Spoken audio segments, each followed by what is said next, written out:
You know, a lot of people say to me, I agree with you about Islam, but not about religion. Well, thanks, but if that's the case, then you don't agree with me, because Islam is not the problem. Religion is the problem. The allowances that we make for faith and the respect that we give to belief without evidence has encouraged Islam to push its way into a society where it really doesn't belong and threaten all our freedom. But that's not Islam's fault. Its stated goal is to take over the world. It's just being true to itself. It's our fault for indulging religion in the first place and for giving religious opinion a status in our society that it hasn't earned and doesn't deserve. Why? You tell me. Animals don't seem to need gods in their lives, do they? Perhaps because they haven't got quite such a low opinion of themselves as we've been taught to have. Insignificant, unclean, in need of salvation. Recognise yourself? If you're wretched enough to buy into that life-sucking drivel, the only thing you need to be saved from is your own gullibility. Your soul doesn't need cleansing because it isn't dirty, and anyone who tells you different is telling you for their benefit and not for yours. Because the purpose of religion is the employment and the empowerment of clergy. That's its only purpose. You don't matter. You've never mattered. You don't seriously think that any of those old frauds in the Vatican really believe in God, do you? Come on, God is for the little people, people like you and me. It's all about the clergy, who do very well out of it. How well? Well, let's ask the Archbishop of Canterbury if we can find out which one of his 2 palaces he's currently staying in. And of course, if he isn't too busy praying towards Mecca. His recent disgraceful attempt to crowbar Sharia law into British life is a good example of how some Christian clergy are so unprincipled they'll happily hitch their wagon to the crescent moon, to a religion they despise as heretical, in order to help push unwanted religious values into society at large. Because for them, any religious values are better than none. Because the real enemy for both of these dogmas is secularism, and that's what they're most afraid of, because they know that it could threaten their generous tax breaks and the countless millions in public subsidy that they're currently rolling around in. And that's why whenever you hear a speech from a religious leader nowadays, it usually contains a warning against the danger of secularism. When the Pope went to America recently, it's the first thing he said when he got off the plane. Well, obviously he also apologized for all the child abuse, but what else was he supposed to say? Get over it, you pussies? Of course not. Not even if he was thinking it, which he probably was. Oh, come on, you know he was. But secularism is not atheism, as many of these God-peddling faith jockeys will often try to pretend in order to frighten people who think they're going to be possessed by demons if society isn't run by God, or rather by men who think they're God.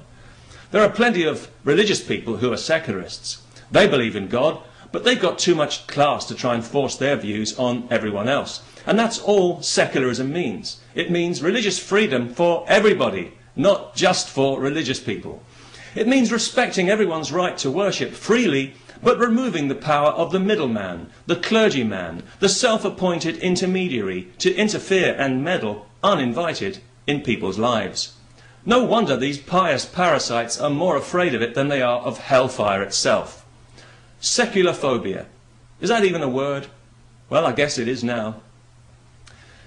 Now, I realise that all this sounds very negative, but let me assure you that I'm actually very optimistic about the future of humanity, at least in the long term, because I just don't think it's possible for us to stay this stupid forever. We'll try, of course, and some of us will really dig our heels in too, no doubt. But I think despite ourselves, we will eventually evolve into something a bit more intelligent, a bit more compassionate, and a bit less afraid of our own shadow. And when that happens, well, religion will simply die a natural death of acute embarrassment, if there's any justice. The thing is, though, I don't want it to take thousands of years. I want it to happen now. Partly because I'm a modern kind of guy and I want everything now, but also because it pretty much needs to happen now if we want to keep our freedom. If we don't shake off religion, we are not going to shake off Islam. It's that simple, because Islam is here to stay. Any population projection will confirm that. In a couple of generations, some parts of Europe will have no choice but to democratically allow Sharia law, which, as we know, discriminates against and victimizes women, Jews, homosexuals, and, well, pretty much anybody who isn't a heterosexual Muslim male, preferably with a beard. So Islam needs to be neutralized in Europe now, before it's too late. Not by engaging it in respectful dialogue and throwing money at it as usual, but by doing what we should have done years ago and by legislating religion out of public life and back into the private domain where it belongs. Right now, Islam is laughing at us. It's watching us lead ourselves by the nose into submission. What can we do? Well, all any of us can do is speak out, while we're still allowed to. Because some Muslims are now demanding that criticising their religion be made a criminal offence. I suppose we should have seen that one coming, really, shouldn't we? It actually is a criminal offence in the Netherlands, it seems, where anyone satirising Islam is liable to be arrested in the middle of the night and have their apartment ransacked by the police. The Dutch people must be scratching their heads wondering whatever happened to the free country they used to live in before Islam came along.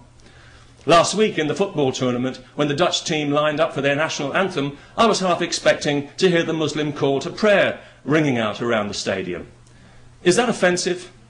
I do hope so. Because it's time to stop being polite. It's time to stop showing fake respect and to start insisting that this divisive, dangerous, insulting, poisonous bullshit is taken out of our public life, where it violates our human rights, out of the government, out of the law, and especially out of education. And all the vast army of self-interested, money-grubbing clergy and lobby groups and other assorted faith-based so-called community leaders who currently feed on our freedom like maggots should be told exactly what they can do with themselves in the bluntest possible terms. I'll even volunteer for that job myself. Peace. But not at any price.